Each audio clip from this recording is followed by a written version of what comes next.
Now roll call shows there any members present. We have a quorum.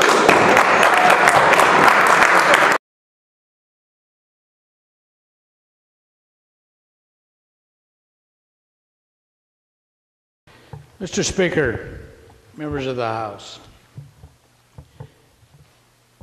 the short week, which consisted of about 2.5 days last week, was very important for the people of Indiana.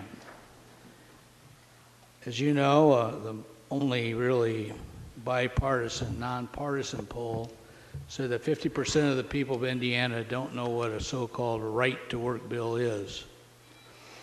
If you talk to the average user, they don't have any idea, but it sounds good. It sounds like a right to work. And as a matter of fact, it was a mantra of the unions in the 30s and 40s because that's what they wanted. They wanted a job.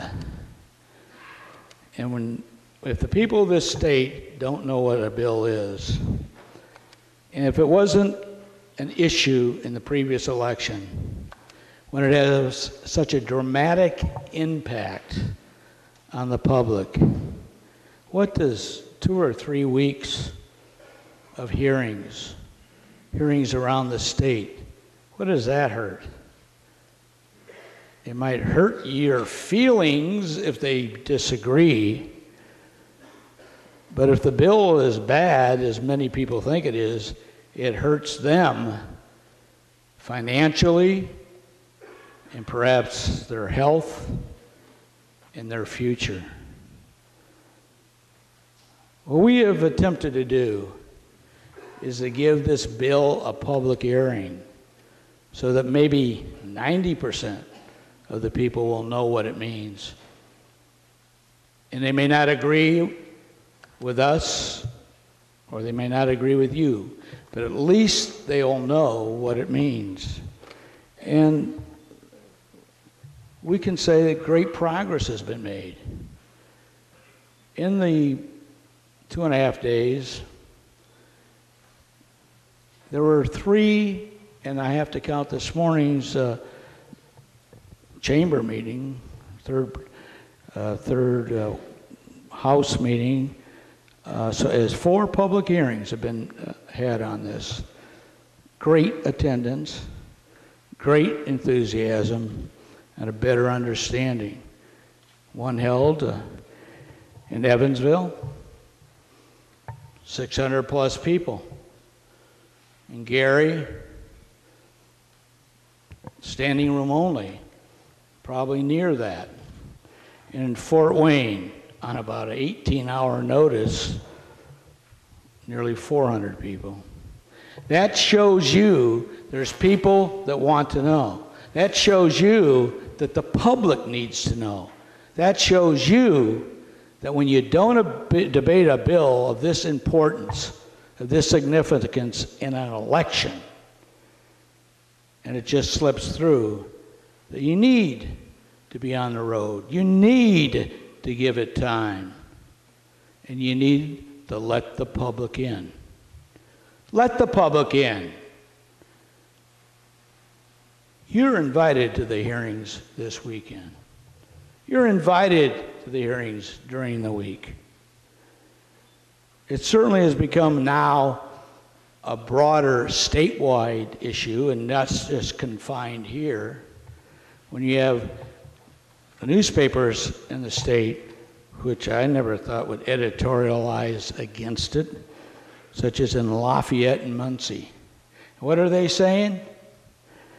They're saying, name the companies that won't come here because we have this so-called right to work. Name them. By the way, also name how much they pay. Also, you might want to mention whether they have health care. Transparency. That's the call for everything now in government. And when you're going to change so radically the income, so radically the health care, and yes, so radically the collective bargaining rights of thousands of workers, you ought to at least let them know what they're being removed for, and for what, and by whom, and to what they're going to pay.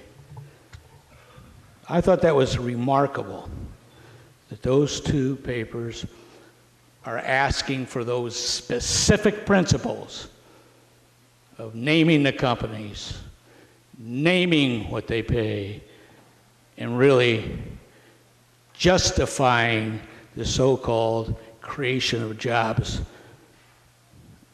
report that you are giving through millions of dollars of television ad. Because they also ask, who's paying for those ads? Where are they coming for? Where's that money? Who's pushing this? That's a good question. Because it might be from New York. And the New York Times, I wouldn't exactly say they're a labor newspaper. They call right to work bad economics and cynical politics. The New York Times. I think they discovered where Indiana is. That amazes me. And we also had the NFL Players Association. This is a union group that's going to entertain you in a union-built building in a state they may not have unions by the time they come here. I think that's a slap in their face right before you have one of the greatest events in the world, the greatest attention in the world. Why can't you wait till after that? Why can't you wait till the next election? And those of you who believe in it, that be your platform. And many of us that don't, that would be our platform. And then see if you can get your majority mandate renewed. I wouldn't be afraid of it. I wouldn't be afraid of going into an election and saying right to work doesn't work, and saying why, and debating any one of you about that. You shouldn't be afraid. Barring that, we're just simply asking to have hearings and delay any action on this so we have more time for the people to understand. And then when you have second reading, I would hope maybe next week, we might have ideas of how we could bring the public into this. I don't really like referendums, but if you're going to have a referendum on a $30 million building, you ought to be able to have a referendum on a bill that could cost hundreds of millions of dollars on families.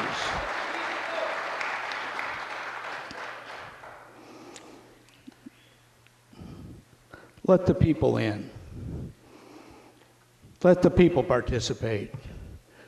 Let them have time. That's what we're asking. We all represent people. Let's give them time to participate in an issue they never got to talk about or debate or think about during the last election.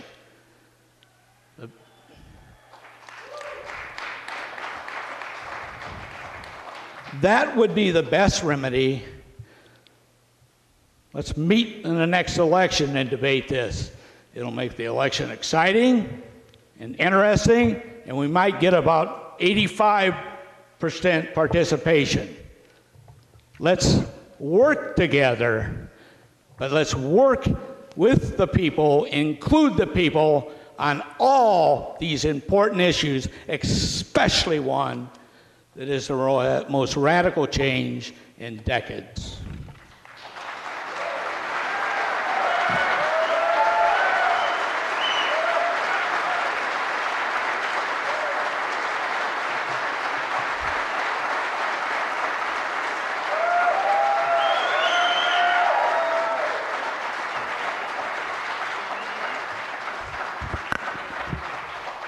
Thank you, Representative Bauer.